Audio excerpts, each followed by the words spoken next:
In the early hours of July 1st, 2024, Hurricane Beryl, one of the most powerful early season storms ever recorded, slammed into the Caribbean. Its terrifying 165 miles per hour winds wreaked havoc, leaving a path of destruction that tested the resilience of people in several countries. This is their story of loss and survival, but also of strength and determination to rebuild. I'm Krystal Hoyte. Thank you for joining me for this anniversary special as we share the stories of fisherfolk in Barbados still recovering from Hurricane Beryl, and journey to Union Island as well as Carriacou, where entire communities that were battered are rebuilding.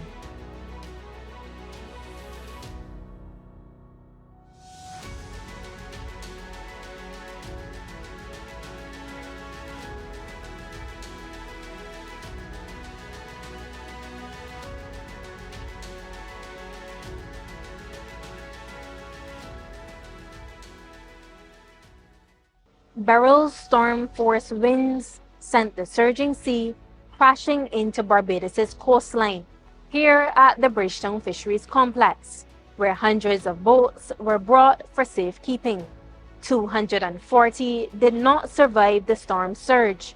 When the owners and captains came to check, the mostly uninsured investments worth millions of dollars were either underwater or broken beyond repair. Gone were not just their vessels, but the livelihoods that supported them, as well as hundreds more in the fishing community. Now, a year later, we explore the recovery so far, examine government intervention, and capture the resilience of those who are once again casting their nets and rebuilding not just their boats, but their lives. I lost 2 fishing boats. It was a great loss to me. After all I do in my life is fish. The only work that I know is fishing. 57 years in fishing, and then I lost everything. At least I saved 1 boat, but it had a lot of damage. And I had to get it fixed back. And then I had to start a new boat. I had to invest in all of my savings, then I had to invest in trying to get a new boat. Finally, it's here in the water now, but finishing touches still got to continue on it until it's ready to go fishing. This boat took about 7 months to build. It cost $375,000, just the boat. The equipment now is more. The GPS, the autopilot, VHF radio, costs a lot. Then I still got to look now for gear. Fishing gear now for putting this boat now before it could go fishing. So I still got to look for at least another $10,000, $12,000 before this boat could go fishing. The government gave us 25% for the boats that damage. They're supposed to give me 25% for this boat, but I ain't get it as yet. So I trying to pay for the boat. So because everybody want the money that they work for. So I trying to pay for the boat as it go along. This boat is locally built out of fiberglass material. The other 2 boats that I lose was wood, mahogany and Honduras pine was wood. So this is complete fiberglass now. More resilient to the sea now than the wood. Because the majority of the boats that get mashed up completely was wood boats. So if you're going for a boat now from new, it would be best to get a fiberglass boat. It could take a lot more beating, and you don't got no worry about boat leaking. When you go to sea, you don't got to worry about boats spring and leaking and things like that. It's more expensive, all right, but it's more resilient. It's the way to go, better investment. Despite that, I invest hundreds of thousands of dollars in getting this boat back in the water. I still don't think that I'm going to insure it. Because all insurance does is take. You get nothing from the insurance. Every year, once you own a fishing boat, you build a fishing boat, you get it ready for the water, and if you insure it, every year your insurance premium is the same. So suppose I have to insure this boat now, say for $500,000. It can cost me about $25,000 for insurance every year. If this boat lasts me for 20 or 25 years, the insurance got more than the value of the boat already. And them can contribute the same. Them got more than what the boat value already. Them I already pay them. So them getting my profits.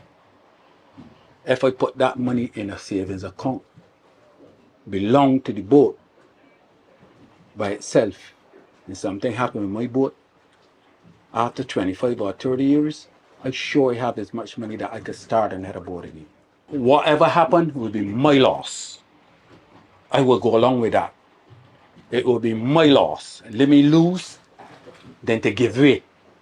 Because I don't want to give away what I worked so hard for. I don't want to give it away. If I lose it, I feel satisfied. When I lose my boats last year, I feel satisfied. I know what it is to be a fisherman and how hard we just go out there and work for our money.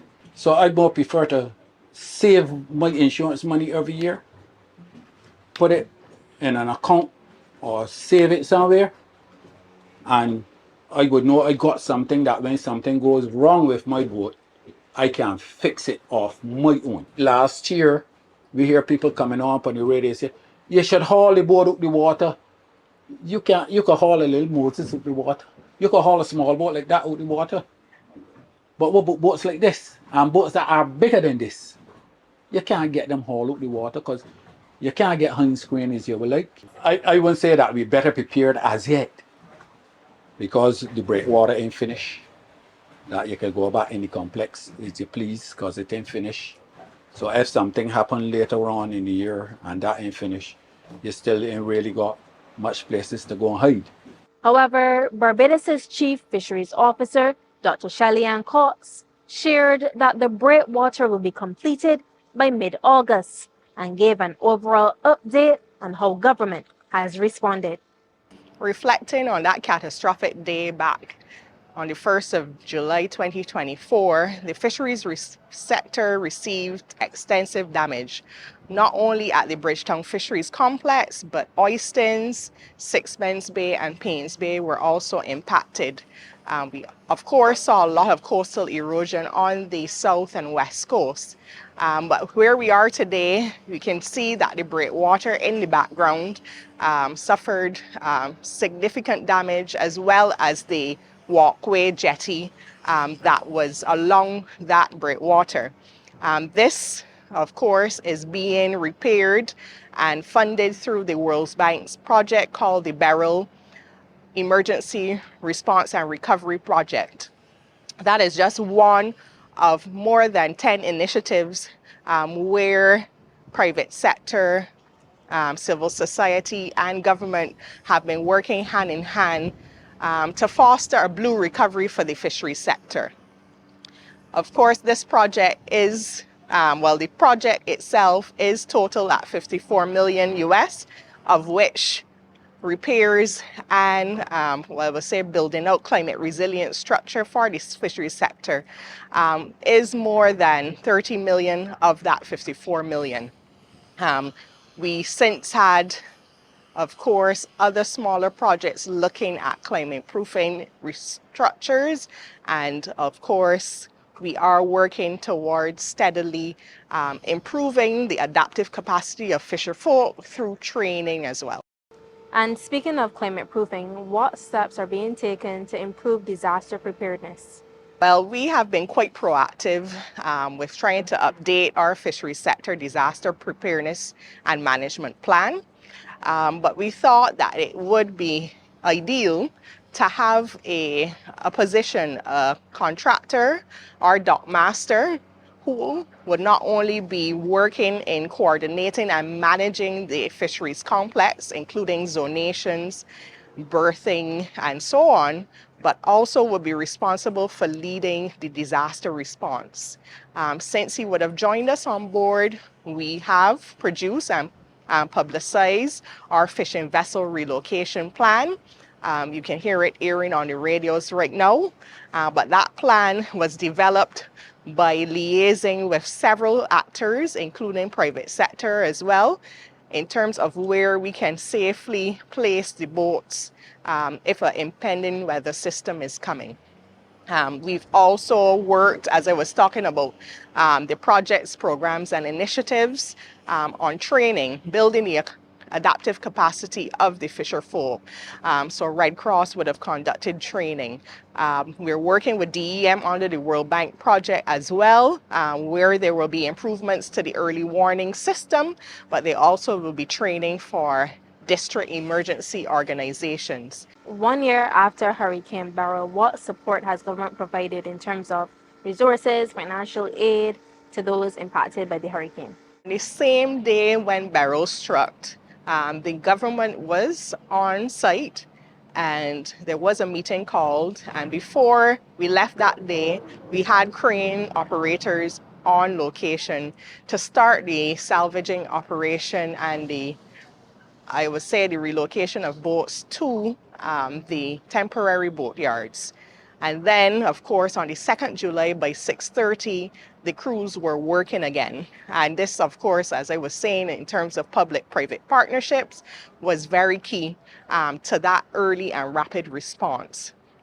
And since then, the government would have worked to provide a business interruption benefit for boat owners, captains, and crew, as well as fish vendors. Boat owners, they received $2,000 each month for the first 3 months, and approximately there would be close to 250 boat owners that would have benefited.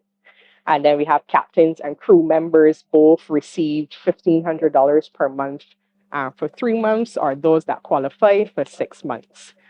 Vendors receive a one-off $1,500 benefit.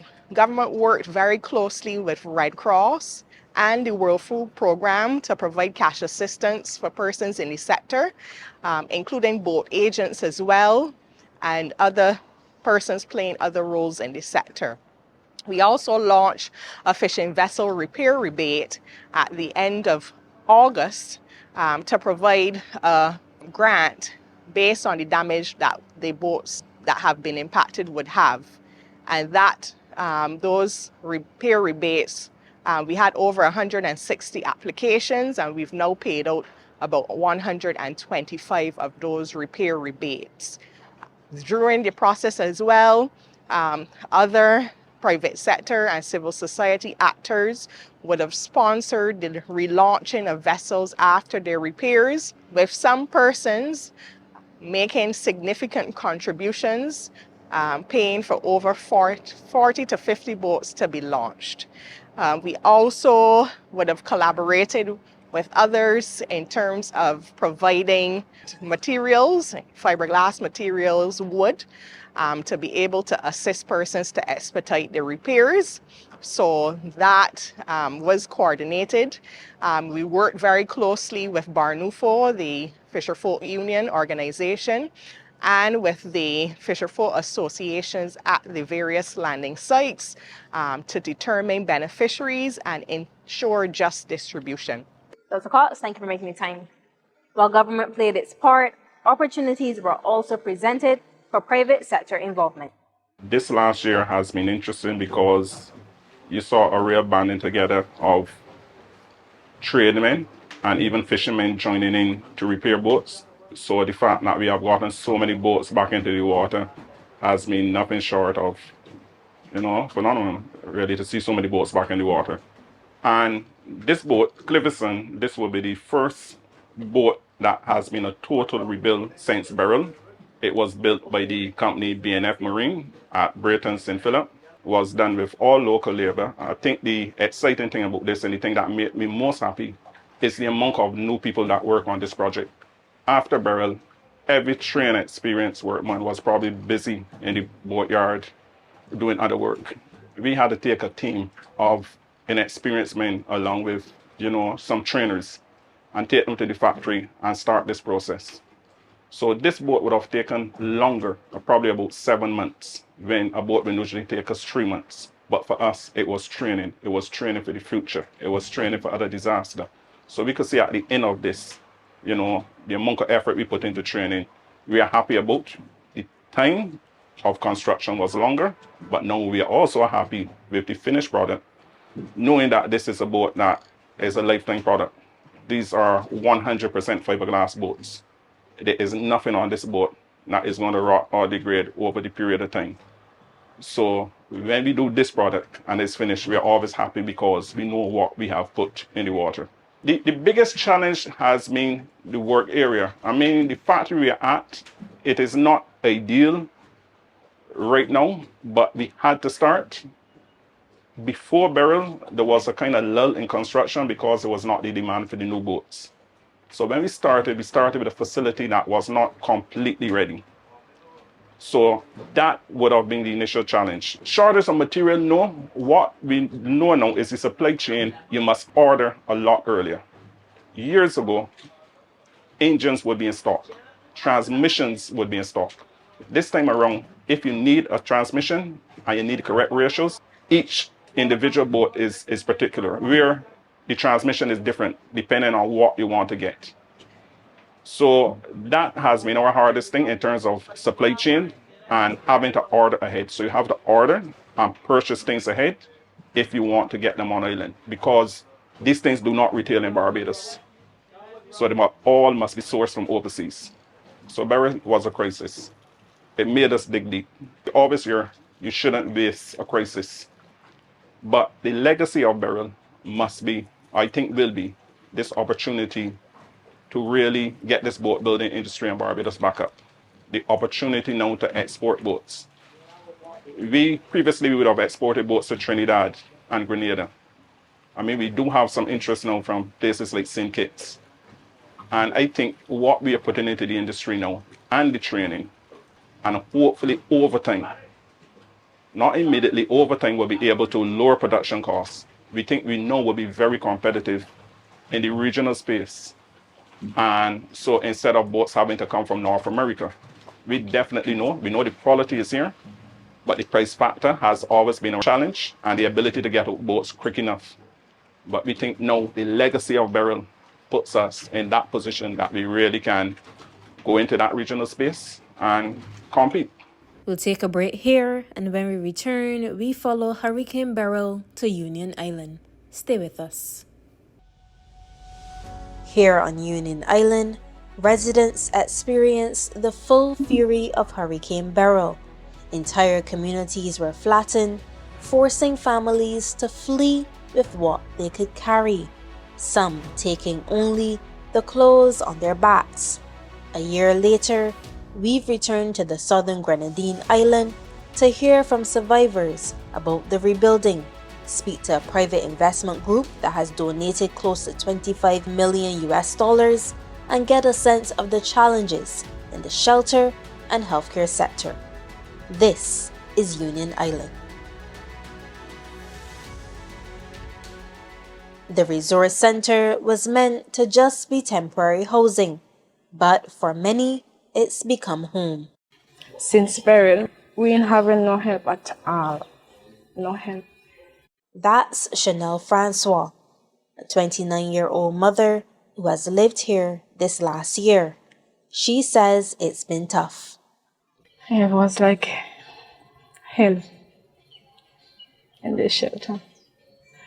Every day, people cussing, a whole set of nastiness getting in the center. Yes. Are you ready to move from here? Trust me. Where we're staying upstairs is a small little area. One little bed.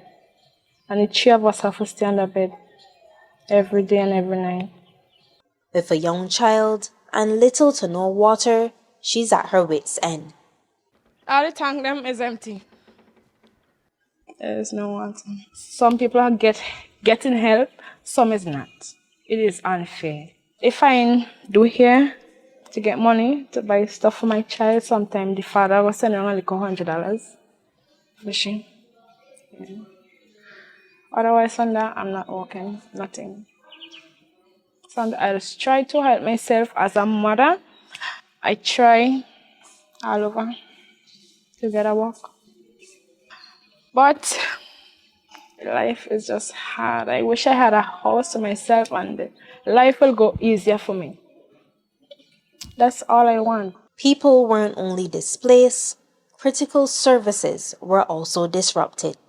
Just about midway into Beryl, the roof was blown off. When Hurricane Beryl hit, Union Island's only hospital was damaged, compromising health care for thousands. Although the facility never closed its doors. We spoke to nursing supervisor Lorraine Jones about day-to-day operations in this critical community lifeline. After Beryl, there was a lot of chaos. There were a lot of injuries. We had a lot of laceration, bruises, a lot of nail puncture. That was one of the things we had to deal with because there was so many material everywhere that people were having that and having other injuries. And we had no equipment, materials to deal with it because they were wet. Once they got wet, they were not considered sterile anymore. And so that was a great challenge for us, dealing with all the injuries that were coming in. And there were a lot of injuries that day. So we walked in the water, the ceiling fell in, and you had that mushy material on your feet, wet. If the hospital is in water, and we have to deal with the casualties as they come, trying to do our best, trying to get material, dry material, to do the dressing, and that was a real challenge. We didn't have any relief coming in because of the weather condition. It was very difficult to get here by land or sea. What was the most difficult part of providing care in the weeks that followed? It was difficult. It was painful, and it was distressing at times. It was a situation where my healthcare workers, they were dealing with their own personal issue because everyone had loss. In some cases, loss of everything. And so to deal with that and to come to work was very challenging. I've seen days where healthcare workers, they broke down. I've seen days where they just came and couldn't do anything. Now we are about 95% in operation. Most of the services are back. What improvements have been made to the facility since Beryl? Besides the roof being on, nothing. Besides the roof being on, there is nothing really that is done to the hospital. And we're still awaiting the ceiling, as you will see, unfortunately. You see it, so I can't lie. It's there for you to see. So we're still awaiting those. What do you need to deliver the best possible care to the people of Union Island? We got some equipment. We got a heart monitor, EKG, and some others that we really needed. At this point, a crucial area, an X-ray unit. It's one of the challenges we had. The person that came in with the injuries, we couldn't do any X-ray to see there were broken bones or anything.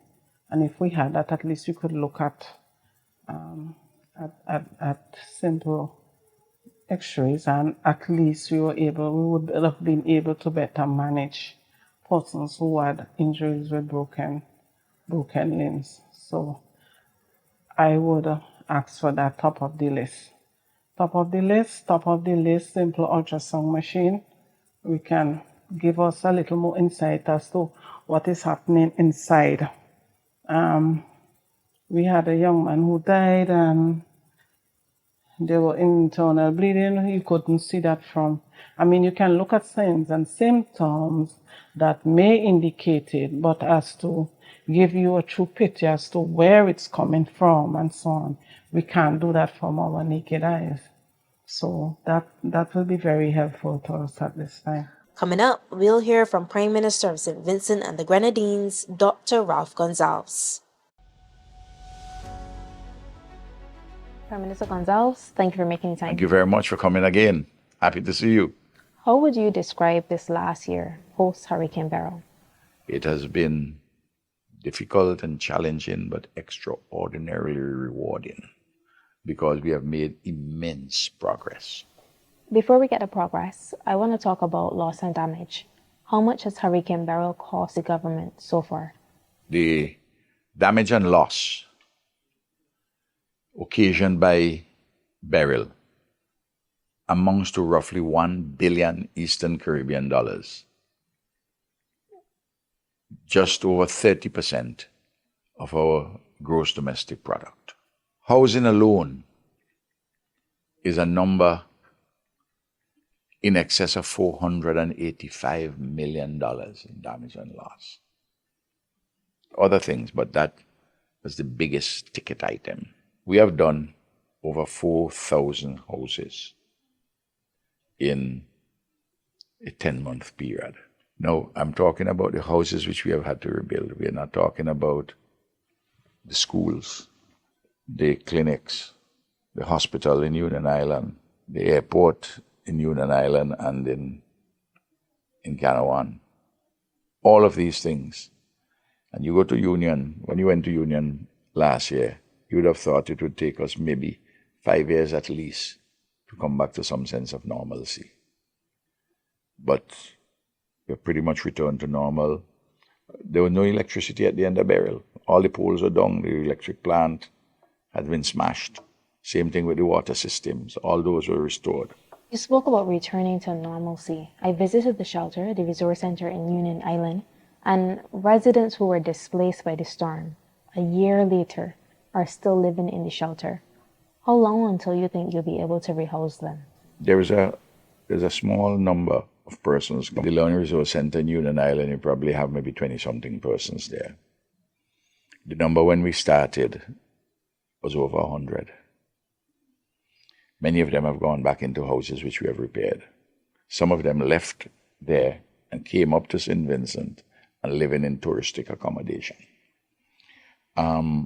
One of the problems with some persons both in the shelters and the touristic accommodations is that they were renting from people.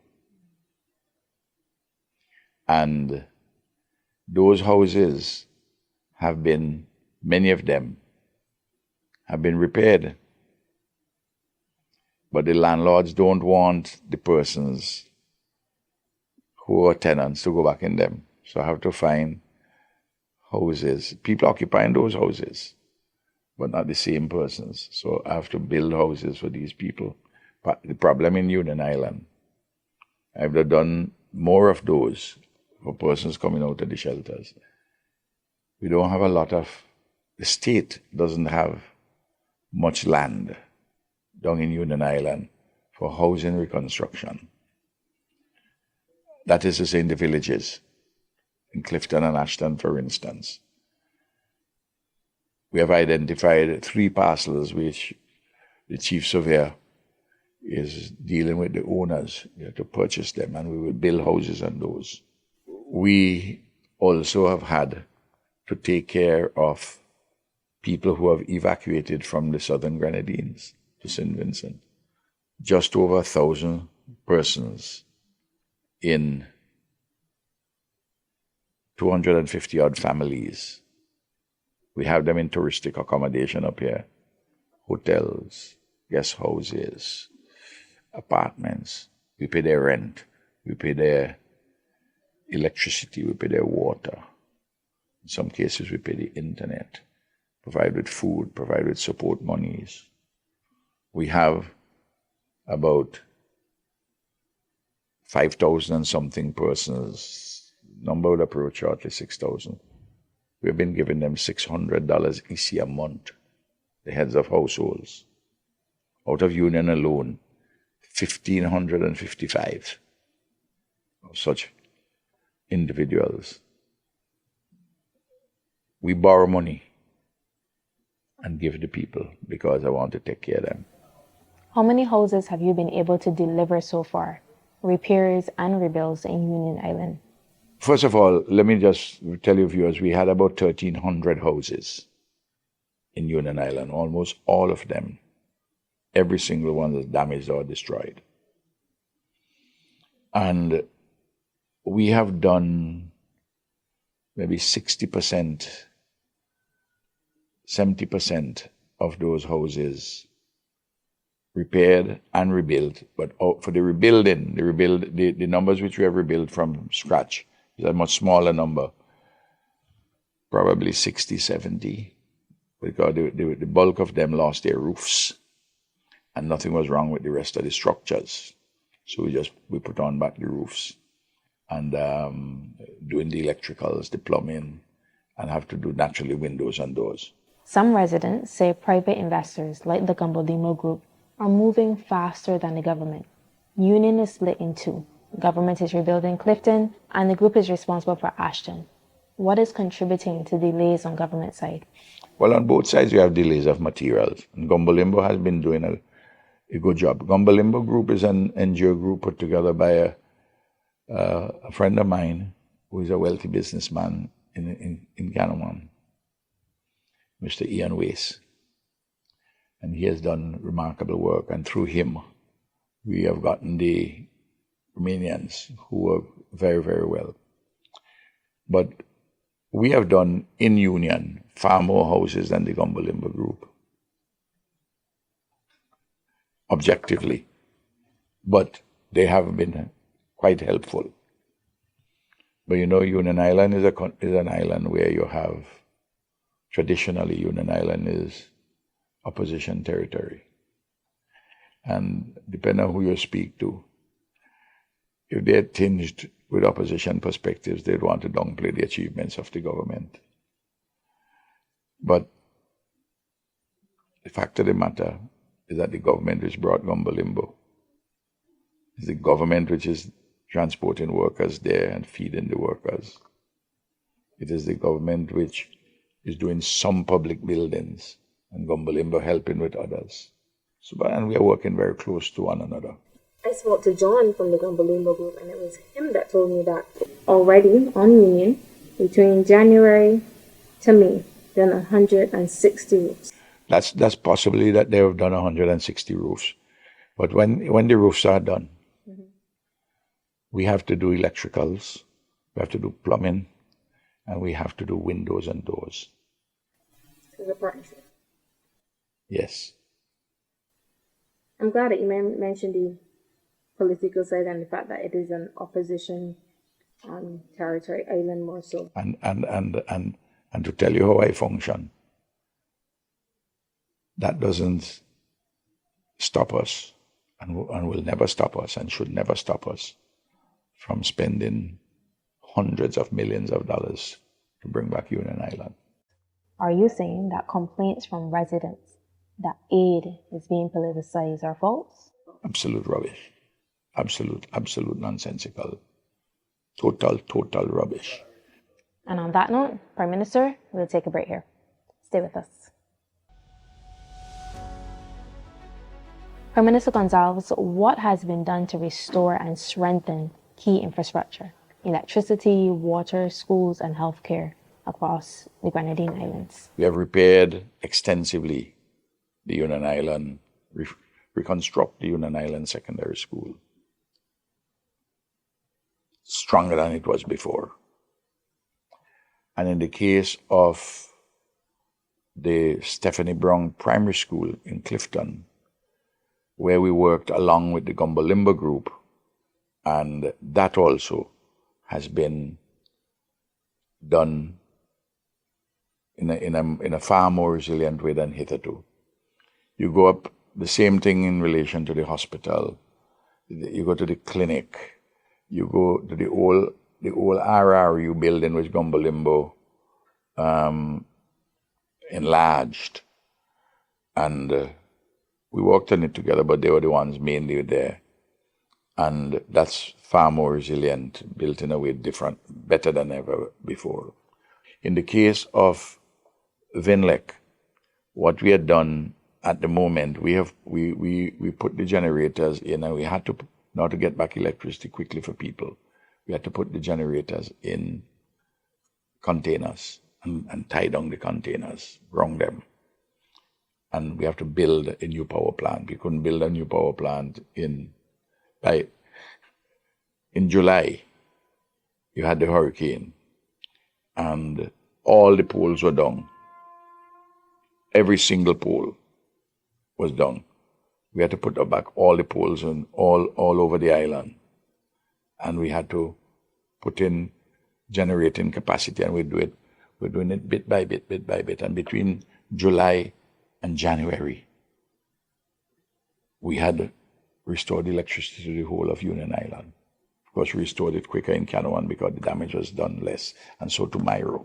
I visited the hospital in Union Island, and apart from the roof, the hospital has not been repaired, and healthcare workers have shared that critical equipment like X-ray and ultrasound machines have still not been provided. Yes. We have a program dealing with the equipment for the hospital, and one of the reasons we sent down, we have assigned the chief radiologist, who incidentally is going to be our candidate in the Southern Grenadines. She is from the Southern Grenadines, and she has that as a project, putting back all the equipment. But the roof, and there are other things which are done inside too, is far more resilient than what it was before. Ashton Clinic has not been reopened, and that's putting pressure on the lone hospital. No, but that is going to be open shortly. There are some internal work still to be done. What's being done to ensure that new structures are storm resilient? Are new building codes in place to improve disaster resilience? Well, the builders have a mandate, and the Ministry of Housing has a mandate, and also work with the Gumbo-Limbo Group the same way to strengthen the reconstruction. What is part of the problem, Krystal, is this. You have dozens of contractors for houses, and some contractors are paying closer attention to the code than some other contractors. So you get an unevenness in the type of construction you have, which is being rebuilt. Prime Minister Gonzalez, has Beryl changed your approach to disaster preparedness? And if so, how? We have had 22 weather-related natural disasters since I came to office in 2001. 22. I'm disaster resilient. I learn all the time from more and more from disasters. Beryl, for instance, created additional problems because to get materials to Union Island is more difficult than put it in a truck and take it up the road if you're in St. Vincent. Imagine having to build over an island with hardly any workers. And finally, what do you want to say to the people of St. Vincent and the Grenadines and the wider Caribbean on the 1-year anniversary of Hurricane Beryl? Well, in relation to the people of the Caribbean, also for St. Vincent too, we can't rebuild after a disaster by ourselves, and we can't deal with disasters by ourselves. So CDEMA is very important. The Caribbean Disaster Emergency Management Agency. This year, I'm the chair of the Council of Ministers.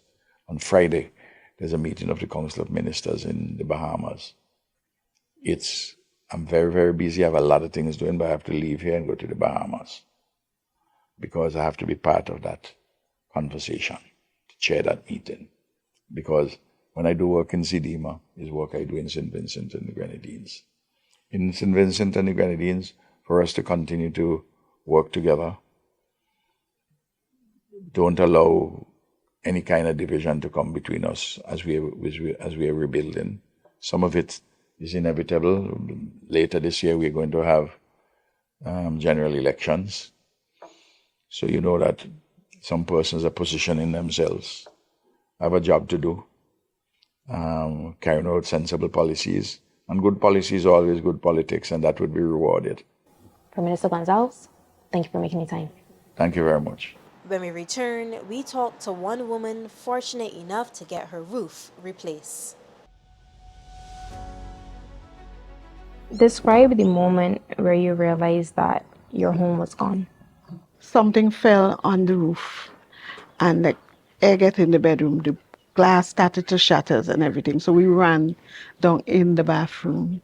But while we were in the bathroom, the roof started going, everything started going, and we, our only option was to go like in this stairway, and about 7 or 8 of us was there sheltering it out for over an hour. Oh Lord, God, it was terrible because we in our house we have a lot of glass, so it was just like my son, like something hit him in his head, and for a little bit he was like passing out.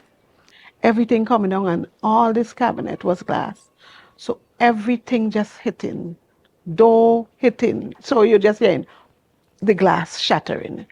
What has this past year been like? Very hard. Lost everything. 2 restaurants and our home. How long did it take you to start rebuilding? Well, to tell you the honest truth, one day we were in the porch because I had was to send for people on the mainland to come and do the tarpaulin, to sleep, and thing, to do business too. So we had some people came down from St. Vincent and walk about 3 weeks it took for them to finish, do the tarpaulin.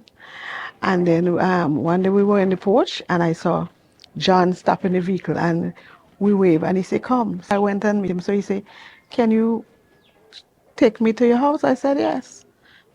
And he said, I'm going to do your roof for you. I don't know when, but I'm going to do your roof for you. I want to say thanks to Gumbalimbo for coming to our assistance on all the Grenadines Island. Because had it been not for him, we wouldn't have get to this point where we are now. So I would like to say a heartfelt thanks to him. John Davison is the man leading the charge on the ground for the Gumbalimbo Group. 2 days after the hurricane, a private investor who owns a house on Canawan turned up and put in process the start of this project that you see before your eyes. He's invested almost 25 million US, and it's got us to this stage. So the roof's partially off or roof's completely off, but still a sound structure inside. So we've managed to do roofs over 500. We've rebuilt schools, we've done the hospitals, we have done the police stations, the airports, the government buildings, the morgues, the wharfs, and we've rebuilt shops. We've had over 60 containers of materials come from the UK. And with those empty containers, we've repurposed them as shops, shelters, and various other things. When did you realize that the government alone would not be able to meet the scale of the need? Well, when you look at the southern Grenadines and part of St. Vincent, it was absolutely devastated by the hurricane. And St. Vincent and the Grenadines is a very small country, and it would be impossible for them to do what we've done in this very short period of time. So it was important that someone step in and take up the reins on that and start the process, and that's what the private investor did. After a disaster, it's not uncommon for aid to be politicized. So I have to ask, how do you decide who gets their home repaired? So possibly in the beginning it was a little bit like that, but when we came in, we took control of the materials and the finances, and we looked at everyone in a completely simple way. It doesn't matter if you're red for one side of the government or yellow for the other. What we did is we looked at the people as human beings, and we tried to work with them and get the roofs back on the houses. What goes into building one of these homes in terms of costs and materials? So cost of material, most of the materials come from the UK, and that's because they're about a third cheaper there, so it's easier to send it out in containers. The way that we do it, we have a team of 25 Romanian builders who initially came out here, and the locals joined them, and so they were able to pass on a lot of their skills. When we first arrived, there wasn't a lot of builders. There wasn't a lot of construction people, but a lot of people came from other islands, down from the mainland, and very quickly working here in Ashton, I had over 100 people working under me by January this year. A lot of the houses that were built before, they would use nails to put the galvanized in. Some of them didn't have a ring beam, which is the two pieces of metal that latch it on to the roof. We are using 4-inch screws and bigger screws, so that will hold things together. We are using hurricane straps in a lot of the houses. But more importantly, the galvanized which we use is 0.7, which is the heaviest galvanized you can get, and it doesn't bend easily. It's absolutely solid, very heavy, but it's very, very strong. Look, we've done what we can by putting the roofs on. Nobody can predict what Mother Nature will do. And if a big hurricane comes along, nobody can say whether the roof will stay on or not. But what we have done is built back stronger. What are the most common challenges? Is it materials? Is it logistics? The biggest challenge we've had is that we work at a pace that no one else has ever done. And so trying to galvanize the government into working at our pace was a big hurdle in the beginning, but they very cleverly opened all the doors, got rid of all the red tape and supported us. So it's been a really strong partnership. The Bequia Express has been absolutely the life-saving mode of transport for the islands, and it always is. It brings the food, it brings water, but more importantly for us, it's brought all the materials, and they're working non-stop, 3 or 4 ferries every day. So without the ferries we could not have done this. Do you think that government has done enough to support rebuilding on Union Island? Well, I think they've done the best. What is very clear and what has been a game changer is that our investor bought a huge amount of heavy plant equipment, water bowsers, big trucks, diggers, excavators, bulldozers, and this is something the government didn't have on these islands. So that has been a complete game changer, and so we've worked with them and we've achieved that a lot in a very short period of time. So I think they've done the best that they can. On Union Island, the rebuilding continues, with government, private investment and citizens each playing a role. Some families now have a roof over their heads, but others are still waiting for that return to normalcy. Yet, while Beryl may have torn through their homes and upended their lives, it has not broken their spirit. Now, it's not just here that people have picked up the pieces and moved on after the hurricane. Just a few miles further south, there was a Beryl-inflicted catastrophe in Carriacou. That's where we're heading next. Share stories of restoration, recovery, and resilience. Stay with us.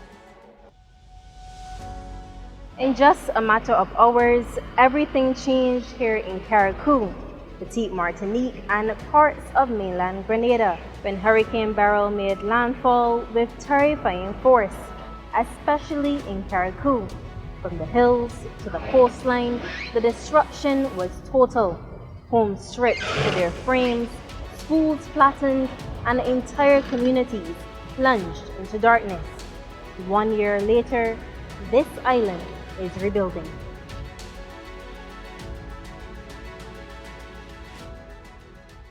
One of the most urgent needs is housing. For months, the people lived in shelters, tents, or under tarps. The journey to secure housing has been long, making it deeply frustrating for some. And not only on the individual level, it's been challenging for the government as well. Despite this, government has tried to deliver and build back better. 28-year-old Denisha Joseph received a brand new house. How has this last year been like for you and your family? No job was available, and with 3 children, it was very stressful because you have to be like maybe on a tarpaulin and then fighting to get everything together, to get food on the table. Yes, it was stressful.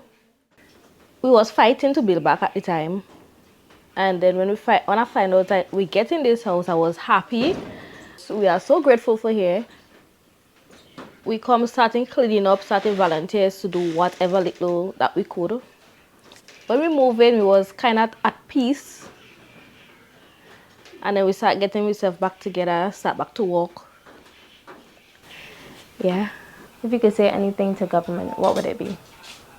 Thank you very much.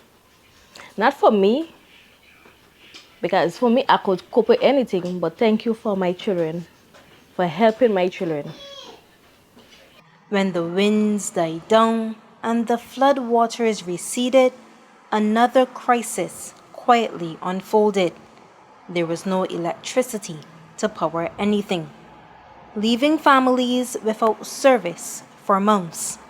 For many, the absence of power was a stark reminder of how vulnerable island infrastructure can be in the face of extreme weather. Grenada Electricity Services crews worked around the clock to restore service to thousands. But what exactly did it take to bring electricity back? Granddad manager for Carriacou and Petite Martinique, Wallace Collins, shared with me the scale of the damage, the race to repair, and what's being done to make the system stronger moving forward. The network actually had almost 90% destruction in Carriacou and Petite Martinique. And so it meant that we had to start from scratch, essentially. While the plant itself got sustained significant damage, luckily for us, we were able to, the engines was not affected in any significant way. And so that helped us in terms of the restoration process in the most quickest possible time. You mentioned as quick as possible. How soon after Hurricane Beryl passed were your emergency crews able to deploy? We were able to deploy our crew within the first week of the hurricane, because the priority for us was to ensure that the staff and the family were taken care of first, and then we were able to get the salvage, start developing salvage groups to start salvaging materials that we can reuse as part of the restoration effort. 2 weeks after the hurricane, we were able to restore electricity to the hospital. Full restoration, we would say, it took us 3 months. So at the end of October, we were 98%, the grid was 98% back pre-burial status. Resilience is something that we always take into consideration when we're doing whatever infrastructure that we are building, right? And I must say, the hurricane has given us an opportunity to build back better. Resilience, when you speak of resilience, you can speak of maybe are we doing in terms of underground cabling and all of that. As you appreciate, we are in small islands, and those infrastructures are extremely expensive, and naturally it triggers off onto the customer. So while you may consider doing underground cabling, but the cost implication is extremely high, and ultimately the customer pays for it. So we try our best to do as much as we can to ensure that the grid is hard, as we say, in the event that another hurricane hit.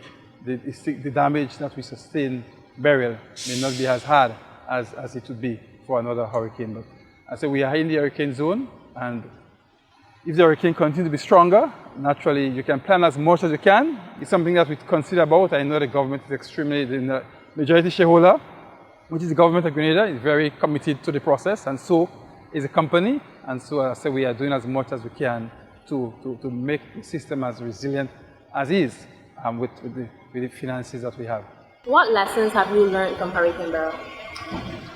I think the lesson learned is being prepared. It's extremely important to be prepared, because if you're not, then you can be as flattened as we see what happened in Grenada, in Carriacou and Petite Martinique context. So we got to be prepared.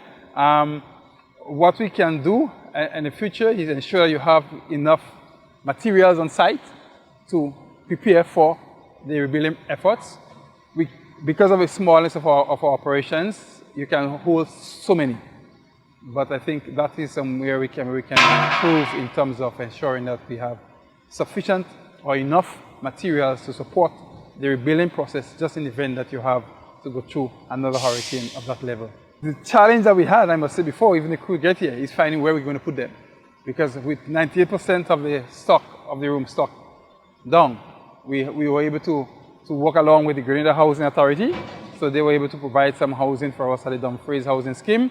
And so we were able to facilitate accommodation there for our Grenadian team, along with the teams that came from the Carriacou support team. Like we had Barbados, Light and Power, we had Domlec, we had Tea and Tech from Trinidad and Tobago. We had Nivlek kits and kits at St. Lucia as well. Lucilec also came as well. We had to get crews, digger derricks to dig hole, plant the poles. We build all the lines. That means we call the line conductors. So we have to use the primary lines, which is a high voltage line, and also the secondary lines, which is a line that the customer will get connection from. So all of those had to be built. We built from scratch, I would say. And day in, day out, the guys worked tirelessly every day of the week. They were able to assist us in ensuring that within that 3 months period, we were able to bring the island back to at least 98%. Restoring electricity was just one step in a much larger recovery effort. From rebuilding homes and schools to helping farmers return to work, the road back demanded coordination, resources, and leadership. I sat down with Grenada's Prime Minister Deacon Mitchell to reflect on the year since Hurricane Beryl, the progress made, the challenges that remain, and the lessons learned. Prime Minister, thank you for making time. Thank you. It's a pleasure to see you again. Welcome back. 1 year after Hurricane Beryl devastated Carriacou, Petite Martinique, and parts of mainland Grenada, what would you say has been the most significant lesson for your government? Well, I think there are a couple of lessons. I think the first is the need to ensure that we take hurricane preparedness seriously in terms of our buildings, our homes, our schools, our shelters, central government buildings. We really do have to build to withstand Category 4 and 5 hurricanes. I think that's critical. And in instances when that does not happen, we are going to have extensive damage and significant potential risk of loss of life. So I think that's one key takeaway for us. The second key takeaway is making sure that we also take the human preparation. If we are going to live with this year in, year out, it means we have to be prepared to move to shelters if we have to. We have to be prepared to have our hurricane plans. We have to be prepared to do things like store extra water, have dry goods, etc. if we are going to be able to withstand on a personal level the challenges that may come from a hurricane. And then thirdly, I think the country has to build financial resilience to hurricanes and to other natural disasters, whether it's in the form of parametric insurance, whether it's in the form of making sure that at a domestic level people insure their homes, insure their lives, have health insurance, those sort of things, whether we extend insurance coverage to things like farmers, to the tourism sector, to loss of income that businesses will suffer as a result of the disruptions caused by these events. This is absolutely critical. If we don't have the financial resilience, we will not be able to survive. I'm glad that you mentioned finances. Last year, you said the early estimate was about a third of GDP. Today, a year on, how much has it actually costed so far, and how much more money is still needed? Well, I mean, significant more funds is needed. I don't want to give detailed estimates. We did rapid assessments in terms of loss and damage. It ranged somewhere in the region of about 4 to 500 million EC dollars. The truth is, there's also immeasurable loss and damage that isn't measured in financial terms. If we take the mangroves in Carriacou and Petite Martinique, which was extensively destroyed, I don't know if you can actually quantify that. We now have to go and replant and hope that the mangroves can regrow for the next 5, 10, 15 years. There are significant downsides to not having mangroves and the potential impact that it could have on things like fish stock and so on in Carriacou. So it's easy to quantify things like buildings, so, our schools, the road infrastructure, the homes, but at the end of the day, there's significant economic loss to farmers, loss of income. We've got to replant. Many of them would have to be without income for significant periods of time. So the challenge here is that it's an ongoing basis. The forestry has been damaged significantly, and so we have to replant the nutmegs, we have to replant a lot of the forest trees, and so on. So while financial loss is significant, a lot of it is sometimes loss to your way of life, loss to animal, bird, fish habitat.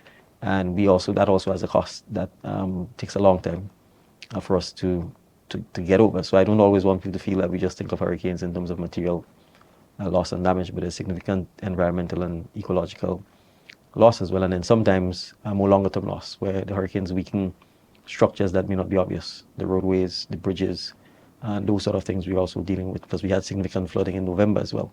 That significantly compromised a lot of our bridges. On top of the other challenges that we would have had. So we've spent millions and millions of dollars in the last 6 to 8 months. I can give you, for example, farmers' compensation just to giving them cash transfers has it been in excess of over $34 million just directly to farmers to help them with essentially being able to bridge the period when they have no crops to sell as a result of the loss and damage. We've spent millions and millions of dollars in Carriacou and Petit Martinique just cleaning up, from lifting the boats out of the sea, out of the mangrove, from dealing with the enormous amount of garbage and debris that was generated in Carriacou and Petit Martinique. So, you know, there are lots of, we're spending millions and millions in housing assistance to rebuild people's homes and to help them. So, you know, it is going to continue. I think when we get to the end of this calendar year, fingers crossed, hopefully no storms, no hurricanes, no major floods, we'll be in a better position, I think, to give a more medium-term impact in terms of the amount of monies we've had to spend. Let's talk about recovery, from infrastructure to housing to public services. What progress has been made on the ground, and where do you acknowledge that gaps or delays still exist? Right, so housing is still the single biggest challenge for a number of reasons. One, most of the housing material is not made in Grenada, so it has to be imported. Two, we have significant shortage of labor throughout the construction industry. And particularly in Carriacou and Petit Martinique, it's exacerbated by the smaller size of the islands and the fact that you don't have deep water ports or a significant airport that can bring a lot more of what is required in terms of things like the aggregates on the islands. And because of the lack of room stock, it means even if you wanted to deploy significant numbers of construction workers, there's no place for them to stay. So it means in Carriacou and Petit Martinique in particular, which is even smaller, the progress in terms of rebuilding people's homes obviously going to be a lot slower than, say, in St. Patrick.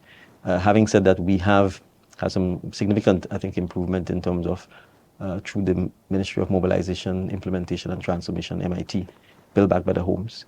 And Build Back Better obviously implies that we want to build back homes that are stronger and better and can withstand the hurricanes, but also that are affordable, because you still have to build within our means. So there's been significant repairs and in some cases building of new homes throughout St. Patrick, particularly St. Patrick East, and in some instances in Carriacou and Petit Martinique. We've also looked at experimenting with prefab homes. We've spent $2 to $3 million bringing in some what I would call sample prefab homes into Carriacou and Petit Martinique, partly because it's not something we're used to, but we want to get a sense of how quickly we can have these homes available, as well as whether there's an appetite from the public for doing so. So that's also another aspect that we've worked on in terms of the housing stock. We initially concentrated on trying to make sure we get schools open and have the schools covered, because again, you always have to prepare for the next hurricane season. So that has been something that has been relatively successful. In Carriacou, there's still Dover government, which was completely flattened, and that has to be rebuilt from scratch. So we concentrated on the schools, we concentrated on healthcare facilities, the police station, the central government offices, because we need to get the state functioning. That has done quite well. I think we did a remarkable job cleaning up Carriacou and Petit Martinique, and I think you were there in the immediate aftermath of the hurricane, so I'm sure when you go up now, you see the kind of work that has been done. Of course, you'd still see a lot of rooftops with tarpaulins, so that tells you this is where the major challenge is. Labor, for sure, and construction materials hasn't been readily available. On the mainland, there's still a lot of construction that's going on in terms of hotel projects and so on, so there's additional demand there, and that also is creating pressure on the availability of labor to help with the repairs of people's homes and so on. But we recognize it's going to have to be a medium term and people have to be patient, but because we're doing our best to try and help address the situation. When we spoke just days after Hurricane Beryl hit, you were adamant that some of the power lines had to be underground to build climate resilience. Were you able to do that? We have not been able to do it. I don't think we've ruled it out as yet. The power company has to go through. We're in a bit of a transition phase. There are a lot of other things happening. We're certainly looking at we're looking at doing a 15 megawatt solar site at the airport. We anticipate that we would look to see how we can put the lines that go from the solar site to the main substation in Grenadines underground. We believe if we're able to achieve that, just that area alone would have significant impact for the rest of the country, simply because St. George's University, which is our main university on the island, consumes a significant amount of power. Their lines are underground. And so what you see is that even when you had hurricanes, even from 2004, there was little infrastructure damage to the electrical grid there. So we believe if we can build resilience into the airport site, to the substation in Grenadines, to SGU, then it means a major consumer of power hopefully will be protected if we have another hurricane, which would then allow us to be able to deploy and rebuild faster in areas where we have overhead lines. We have looked at a couple of areas. We have looked at from the main power station through St. George's to the hospital, because you want to be able to ensure that some of the key facilities always have power. We have looked at the possibility of moving from the hospital all the way to the main substation in Grenadines. And we've looked at some particular areas for Carriacou as well, where we can put things on the ground and show them up. The studies have been done. Of course, we have to make sure we get it right, because there is a risk sometimes that if things go on the ground, water gets in. That's a challenge. But we have not ruled it out. It's obviously more expensive, but I think in the long run, in some areas, we definitely will have to do it. Beryl was unusually strong and unprecedentedly early, raising concerns about the changing nature of hurricanes in the region. How is your government preparing for what now seems to be a more intense and active hurricane season? But I think the entire country actually has to come to terms with the reality that hurricanes may no longer, in Grenada's case, we had a hurricane in 1955. Next major one is 2004. There was another one in 2005, but not that severe. And then we had Beryl. I think it just means in the last 50 or so years, the odds have been cut in half. And there's a greater risk than it may go from half to a quarter. So I think we have to just accept that hurricanes are likely to hit us a lot more and with a lot more severity, and therefore plan everything, certainly during the hurricane season, around this. So and there are a number of things we need to do, legislation-wise, policy-wise, putting the institutional frameworks in place. So, for example, we've created NADMA now into a statutory body. We're beginning to transition into that. It means we have to give NADMA the resources. We have to make sure that the legislation is effective and that we develop effective policy. The entire approach to hurricane and disaster management is voluntary. We have to look at see whether all of this could remain voluntary, or whether we in fact put dedicated resources. So, for example, our district coordinators are volunteers who volunteer their time. But the question is such a system going to be effective in the long run if we are dealing with this day in, day out? Our shelter management system, again, is voluntary. We use schools mostly, but schools are not really purpose-built to be shelters. So, for example, how many bathrooms we have? What's the amount of water that you have stored in tanks and so on? How do you create the backup generators? So we're beginning to recognize that you can't take this as an event. You really have to take this as a way of life. And we have to make sure that we build resilience into everything. It's not just the hurricanes. Because in 2024, we had a drought, we had a hurricane, and then we had significant flooding, all in the space of 12 months. And the droughts actually led to bushfires, something that is not quite common in Grenada. So it means NADMA has to become an agency that actually deals with all disasters all the time. And so we need to make sure that we ensure that we don't just pass legislation, create a board, and then don't give the entity the resources that it needs, as well as the legal teeth to be able to enforce the things that need to happen. I'll give a good example. The day before the hurricane, we were saying there's a hurricane coming, and I was driving by and people were fetting. And I had to call the commissioner of police and say, send the officers to send people, because they simply think this is a joke. Now, we need to get to the point where NADMA issues a warning that says, for example, evacuate, that is mandatory, right? And then law enforcement can then back that and ensures it happens. If we say to boatmen, you need to haul your boats out, that they do so. Or if they don't, then we are not responsible for compensating you or trying to give you compensation. So we have to get to the point where the agency has the teeth, and then the law enforcement, security, and other enforcement agencies that will support the actions can do so, both before, during, and after these events. So we're a long way from being there, but I think we're starting by ensuring that NADMA has the legislative support, that we can begin to transition into a full-fledged statutory body, and that we can begin to budget and give it the resources it needs to become more effective at managing disasters. On the global stage, small island nations have been vocal about the need for more support and funding for climate resilience. 1 year after a glaring example of why the support is needed, has any of that advocacy translated into tangible assistance? No, it hasn't translated into tangible assistance, to be honest. It's been largely insignificant. I think you would have mostly, in a sense, private entities have donated and pledged and lived up to that in small quantities of funding. But to a large extent, Grenada, and I suspect St. Vincent and Barbados, has received very little, if any, funding to deal directly with Hurricane Beryl. And the challenge with climate financing continues pretty much unabated. The complexities of it, the fact that it's inaccessible, the fact that you have to go through so many hurdles to be able to access it. And even if you do, then you're talking here projects that just from the procurement process is difficult. And then you're looking at 3 and 4, 5 years before you're able to treat with it. So the international community, frankly, in my view, is getting a zero on the issue of climate financing. I don't think they're serious about it. And frankly, if you pay attention to, I would say, the last 6 to 12 months, in terms of what the international media, for example, covers, climate financing doesn't even feature. I'm almost sure if you did a quick search now as to what are common terms in the literature when it comes to media, international media, multilateral financing institutions, that's not what they're talking about. They're only talking about tariffs and trade and that sort of thing, and barriers and so on, but they're not actually talking about some of the more long-term existential threat to our way of life. Prime Minister, thank you for making time. You're welcome, my dear. Thank you. Hurricane Beryl uprooted food security. Farmers across the islands lost crop, livestock, and equipment. A year later, Hurricane Beryl compounded challenges they were already facing, particularly droughts. The hurricane dismantled this farmer's water system, which consisted of several tanks. We are no big water source here. We must get the story rainwater to work, you know what I mean? Similarly, like them, they're perishing or they're in trouble.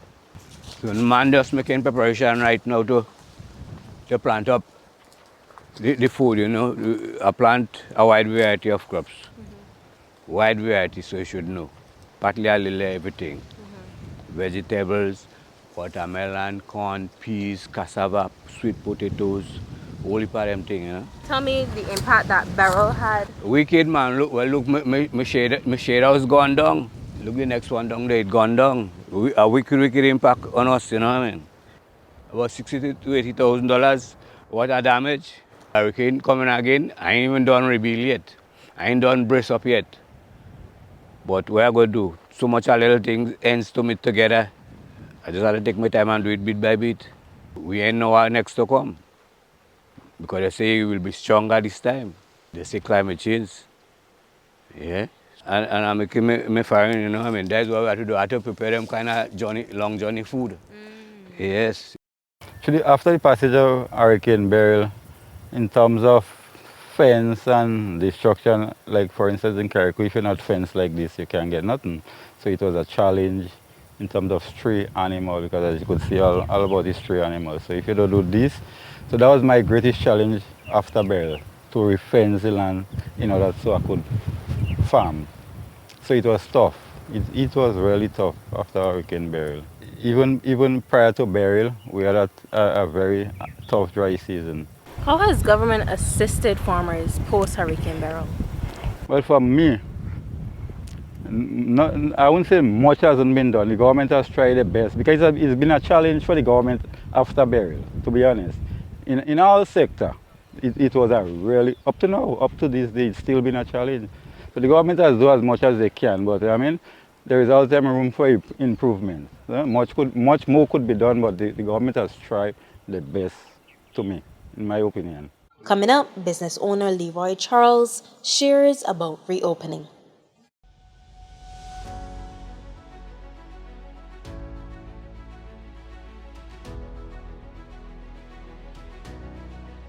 I lost everything. This is my life. Leroy Charles is a chef who owned a restaurant, Mr. Grill International. Feeling the people on the island here is like a joy, you know, because not every day somebody is able to get a hot meal. You know what I'm saying? And sometimes you as a chef, as an individual, and know that you have this gift, and you know that you can create something out of nothing and you can feed someone and make that person smile. That's been a joy to my life. The help that I got from my friends, my family, you know, when I was doing my work on my business, the way that they came out that day and everybody lent a helping on, that being tears to my eyes. Look, I'm getting chills right now. To see that the fact that they came out and they stood with me, financial wise, like to do all of this here, you know, with the whole infrastructure and stuff, cost me like $150,000. And I will tell you something, right? I did not see that money. You know what I'm saying? I did not see that money. I put my trust in God. Did you receive any assistance from government? Of course, yes, I did. You know, I can say thanks to the minister. They also, when I used to work at NAGMA, they also give me a huge help. You know, I'm highly appreciative of them also. Carriacou is open for business. You know, compared to the last year and to how it looks now, you have a big improvement. You know, probably some of the restaurant, the location where they used to be that have get destroyed by the hurricane, but now probably only thing the location have been different, and some of them are also bigger. So I'm saying to the tourists, come please, come. From Barbados's battered fishing community to the hammered hillsides of Union Island and the wind-swept shores of Carriacou, Hurricane Beryl left behind catastrophic damage and despair. Yet what quickly emerged afterwards were stories of strength, of people rebuilding their lives and determined to not just survive, but to thrive. I'm Krystal Hoyte. Thank you for joining me on the anniversary of Hurricane Beryl, a Category 5 storm that devastated the region, but could not break the spirit of Caribbean people.